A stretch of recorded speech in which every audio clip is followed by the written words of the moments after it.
here with Waylon Lewis, and they're going to talk about issues that are important to Waylon and issues that are important to Ed. So enjoy.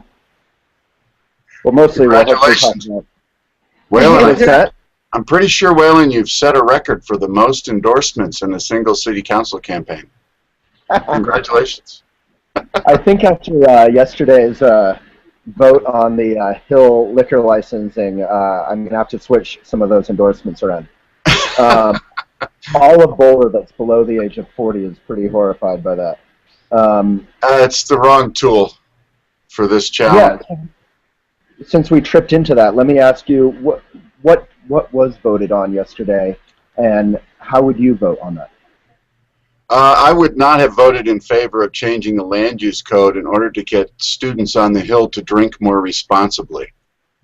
It's the wrong angle. I mean, the fact is we have more than enough rules to manage the behaviors that are a problem on the Hill, and we should enforce them. And the students, I think, over time need to take responsibility for what's been going on up there. And I don't think the city code, particularly using land use, which can apply across the city, is the right way to go. I mean, what we need to do is sit down as a community with people from the university. Let me just throw it back 35 years. I was student body president at Notre Dame in 1976. Wow. And was asked by the National Institute on Alcohol Abuse and Alcoholism to host a national conference on responsible drinking. And I said, sure. And we had 50 state universities, including CU, and 12 independent universities get together. It was the first time anybody had sat down with the notion of talking about what does responsible drinking look like, and how do we foster that among a college population, which influences the way people drink in high school and the way they drink the rest of their lives. And prohibition doesn't work. We've proved that a number of times.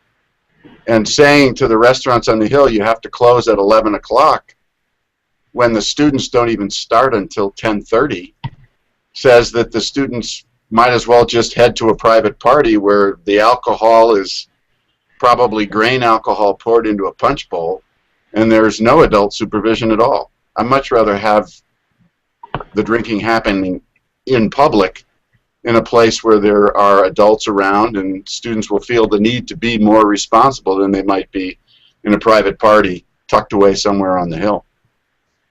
Let's touch on a couple other issues quickly. I love that answer. I mean, that's very common sense, but we're not here to... Yeah, we're not going to solve that one today. Well, we're just not here to listen to my deep thoughts about your thoughts, which I appreciate. I would say I live on the Hill, and house parties are the major problem, both in terms of everything from date rape to health to safety to drunk driving. I'd much rather have it concentrated in restaurants and bars, and damaging the business environment on the Hill further is not going to help the Hill. Anyway, so I really appreciate it. I kind of just met you, I think, at our debate where we had 9 candidates. You had by far the best dance moves and sense of humor, which I appreciated. What's that?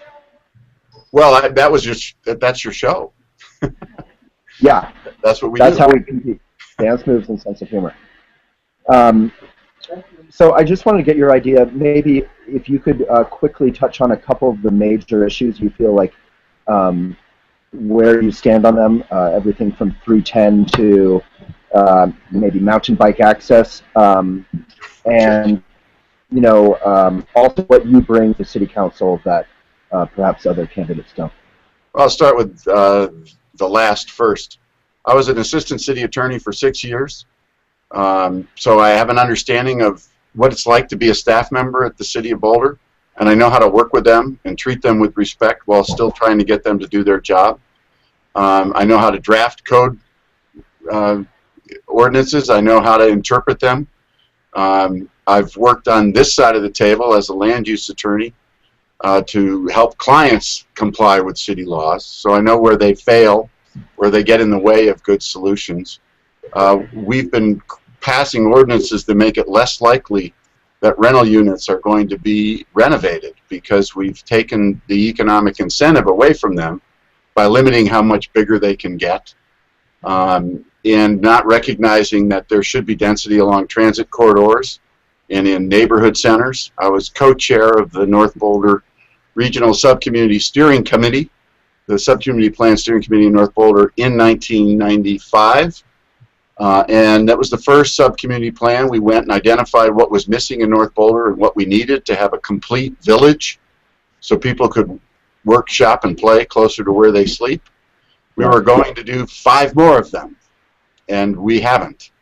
It has stopped because neighborhood opposition, not seeing the neighborhood as part of a larger community, has kind of prevented us from putting our thinking caps back on to take the kind of thinking that Plan Boulder brought to Boulder 50 years ago to fix our outside, to start buying open space land and put the blue line in place.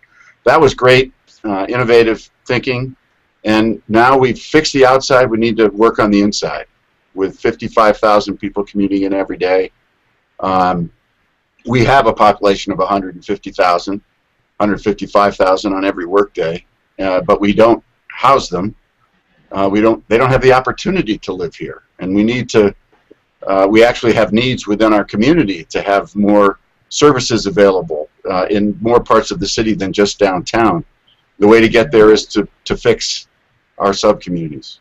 One question on that. So we have a surplus, I understand, of condominiums, condos. What would you do in terms of affordable housing, or what are the other solutions to make it possible for those 55,000 cars coming in every day to not have to come in, but they could actually live here? Well, the first step is to ask them what they would buy if the choice was available to them in order to live where in the community. As long as we keep throwing up condos without knowing what our in-commuters are looking for, we're going to fail. The in-commuters have to think as participants in the marketplace, do I really want to pay a little bit less for a little more land 15 to 20 miles away? What I'm really buying is a commute, and a commute that's only going to get worse from the day I buy out there. So as the market begins to see, well, I do like living in a cool part of town, and we build cool parts of town, and we have the opportunity to do that in 5 or 6 different places, they can then buy a place that's in a neat neighborhood that they would enjoy living in, that's vibrant, walkable. It's going to take us 20 or 30 years to fix what's broken about our current land use layout. We've got a great downtown. North Boulder's coming along because we did a sub-community plan, and because the private sector knows what to do to kind of produce that outcome, they're doing it. We need to sit down with South Boulder and Southeast Boulder and Central Boulder and East Central Boulder and talk to the stakeholders, people who own the land, the people that are there today, and find out, well, what do you not have that you would like to have nearby? And then we create the zoning codes that allow those things to happen. And where do you stand on the whole municipalization 310, the fight that Excel's putting up against our vote 2 years ago? Well, I mean, I've written on it 4 or 5 times for the editorial advisory board at the camera. So byrneforcouncil.com, you can find what I've written. But basically, I'm for 2E. I'm opposed to 310. I think I asked Excel to pull the plug on 310. I thought that was premature. And now we're doing a preseason game where we're going to keep score, but we don't have the information that we will need to eventually decide if the best way to decarbonize Boulder's energy supply is to buy the lines and wires and substations that Excel now owns, or pursue a public-private hybrid that will work both for Excel and the city. Excel hasn't shown any movement, so at this point I have no reason to believe they're going to suddenly put an offer on the table. But in most negotiations, you don't see the best offer until the last possible moment. So we need to keep the pressure on. We need to keep moving towards municipalization until they make us an offer we can't refuse. Right. And what other issues are you personally passionate about? I'm worried about the way it seems that the experience people are having in the open space and parks and rec, the rangers are taking on more of an enforcement mode, whereas 10 years ago it was much more of an educational and here, let's behave properly in this environment, we'll teach you how. And now it's more of a catching people making mistakes. And when you manage for the 4 or 5% of the people who don't get it and treat the 95% who do the same way as you treat the violators, you end up losing some of the support and some of the eyes and ears that you need to encourage proper behavior in the open space and discourage inappropriate behavior. So we don't need to set off the rangers against the people that enjoy our open space. We need to find a way to make that relationship a positive one. Yeah. Well said. So who do you feel like you haven't yet reached or convinced in terms of a constituency in Boulder, and if there is such a constituency, what would your message for them be in these, last weeks or so? Well, I mean, there's a universe of people in Boulder who consider themselves to be environmentalists, and I'd say it's 80 or 85% of town. There are very few that don't. But there's kind of a smaller group that is trying to define who's with us and who's against us. And they use hard lines in the sand and say, if you don't join us on this, you're the enemy. And the closer you are to them philosophically, the more of a threat you seem. I've found myself standing in the middle getting shot by both sides.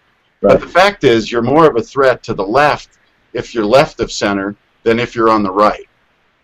Because you can peel people away and move them towards the center when folks are trying to make it uncomfortable to stand in a reasonable location that takes account of differing interests. When let's take for example the Flagstaff finish for the pro cycling race. I was there. It was awesome. People were very well behaved. I actually saw the bear that some people have said was stressed by this experience, and he looked pretty healthy to me. It was kind of one of the neat aspects of the experience, and I think it is exactly what Boulder is all about. That day, the world seeing Boulder, seeing the mountain backdrop, seeing the riders going from place to place, finishing on Flagstaff. Even the cyclists themselves were talking about it at the Tour de France as just this fabulous experience. And Andrew Shoemaker and I are the only ones who have really been saying consistently, we totally support a Flagstaff finish without conditions. Just do it the way we did it last time. Yeah, I was there that day. That was, for me and for all my friends, hundreds and hundreds of us participated. It was one of our favorite days.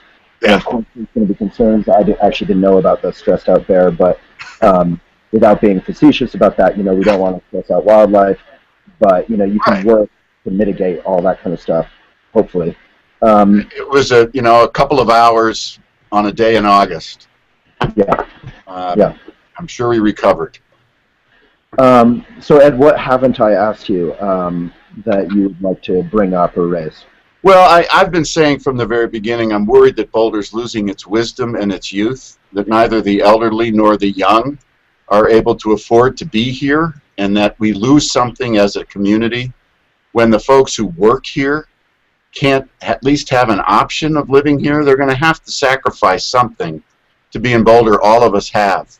We all make sacrifices. We pay more than we perhaps would pay to live somewhere nearby, but it's worth it to us, which is why we made the sacrifice. I don't think people are going to dip into their wallets to pay for others to live here, but working with the private sector, which has shown itself to be very responsive over the years and provides many of the resources we have to create the Boulder we now enjoy. You tell them, this is the hill. We want to take this hill. We want to make Boulder more affordable for the people who work here and for our elderly so they can age in place. We'll get it done. I've told environmentalists for years, if you want to be effective, learn economics. And if you really want to make a difference, get in the boardroom. And for 32 years I've been doing that in Boulder, and I've been delighted with the results. Yeah. It's a special place. Yeah, ironically, that's almost precisely what my I grew up here in Boulder. My parents were students of the Buddhist teacher Trungpa Rinpoche, and Sure. he said the same thing. He encouraged his hippie students to get suits and cut their hair and get involved in the boardroom, get jobs, and kind of participate in society instead of sort of having an adversarial relationship with the man. And look at you. Look how you've done. Well, I haven't shaved since the debate, but yeah, other than that, I'm... Oh, it's a blurry picture. You're okay. Yeah. So one final question then.